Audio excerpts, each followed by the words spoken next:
What is going on YouTube? Carter here with Edge Mindset. I got a video for you. We're going to be talking about modification of knives, aftermarket parts, why I generally shy away from it. Now you may be saying, you're full of crap, dude. I just watched a bunch of videos of you adding stuff to your Spyderco Mannix knives, and you're absolutely correct. I bent my own rules and modified those knives, but then shortly thereafter, right here, I was reminded as to why I generally avoid doing it. And I wanted to cover those right now. So there's a little bit of a story here, a little bit of a backstory. It's going to be a little bit talky, yappy, yappy. So if you're not down for that, cool. Catch you on the next video, maybe the next unboxing or next review or something. This one, we're going to be talking about this particular knife, but this is an example of why I generally don't like to modify throw parts on my knives. There's two actual reasons why I don't. I'll get the first one out of the way, which is more personal choice, and that just comes down to intricacies of efficiency, right? I'm looking at a knife like my Mannix 2. I'm thinking, man, throw some scales on there, throw on a new ball cage, maybe a pocket clip, and I'm tallying up the cost, and all of a sudden, what should be a medium-priced knife all of a sudden starts going up, and up, basically trying to turn it into a higher-end knife. And I'm looking at it, I'm like, man, I could just use that money to get a higher-end knife, right? So just as a person, generally speaking, I like to leave knives as they were designed. You know, my thought is the manufacturer, the maker of that knife, designed it in that way for a reason. They spent all that time engineering it and getting prototypes and doing all that stuff, and then it gets in my hand and I start slapping things on it. And this is a perfect example. So I got this knife in a trade. I traded my Borka, my custom Borka stitch. This isn't all I got, so don't say, wait a minute. I got another knife and I got some cash too. That whole trade is a bit of a debacle. I have my knives. He doesn't have his knives.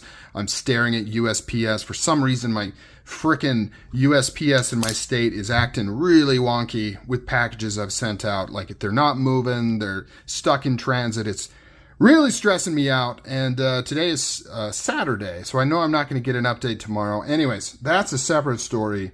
Just a little bit of side stress for you. But I got mine in today. And I thought, you know what? Maybe I should not even open them, right? The thought of maybe I should just leave them unopened until he gets his. But then I was like, it doesn't really matter. One of us has to open their knife before the other, whether it's in hand or not in hand. Just is what it is. So I opened mine, checked out the other one. I have some concerns on that one. But then I got to this one. It's pretty cool. I'm looking at it, looking it over, but I'm looking at the tip. And you see there at the tip how it's deformed? It's got a little bit of an indentation there. And it's not really rolled. It's not really rough. It just has an indentation. And I'm looking at the rest of the knife, you know, thinking, what am I going to do about it? Do I care that much? You know, all those questions going through your head. Now, originally, until a few minutes ago, this knife, so this is as it came from factory. Smooth tie, 3V, full thickness blade. This is as it came from the box, as marked on the box. But it also had an aftermarket original goat backspacer installed right here, which looks pretty cool. It's got a nice gear pattern. It sits like this, and I'm looking at it through the knife, right? Because it was installed. I'm looking at it through the knife right there, looking at it, and I notice, look at that nick right there. So this sits right like this, right like that. And yes, the blade was slamming into that right there every time you closed it. This was stopping the blade because this was just barely, you know, half a millimeter, quarter of a millimeter too proud for this blade shape, for this build. I'm sure this works just fine in other blade shapes. I'm sure this works maybe even the same blade shape. And it just happens to go together where the blade stops just barely. I mean, you can see in the stock, so I've put the stock pillars back in because I just don't want it slamming on there anymore, even though the damage is probably already done. You can see how not even close, right? Because that's how it was designed. It was designed for these pillars. And then they created this. And I've got to slam Original Goat just a little bit because, you know, even though I'm kind of making excuses that, you know, this particular blade style, but this should have never been this close, right? Like this really should not even come close to causing this issue. This should have either, I mean, really, it probably needs a full divot right there. So I would be a little bit leery of these back spacers because you can see how this wraps around this pillar post right there. And they make this work by kind of having it kind of have a valley there so that it doesn't even come close.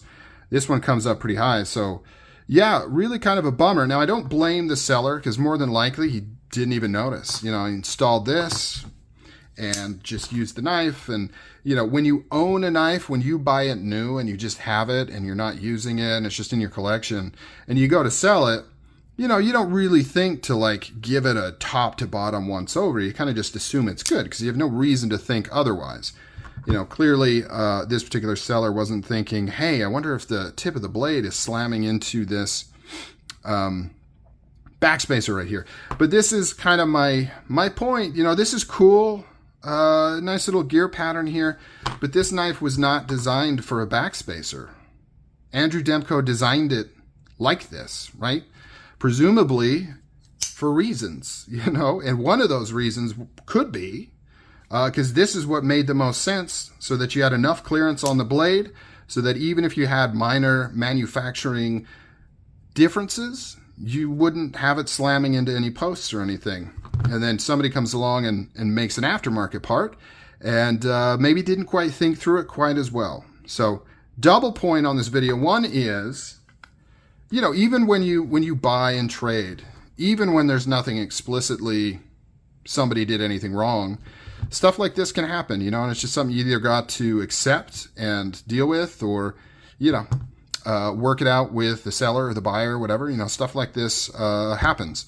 Two, you know, when you're messing with aftermarket parts, you got to be careful. And you've also got to make sure that, like, you can't assume that just because a company that's known, like Original Goat, made a part, that it's truly drop and go. You know, you need to check things like, is the blade making contact with it? You know, you got to be careful. You can't just assume, oh yeah, there's no way Original Goat would ever make a product where the blade would hit into it. No way. So I'm just going to slap it in there and just roll with it.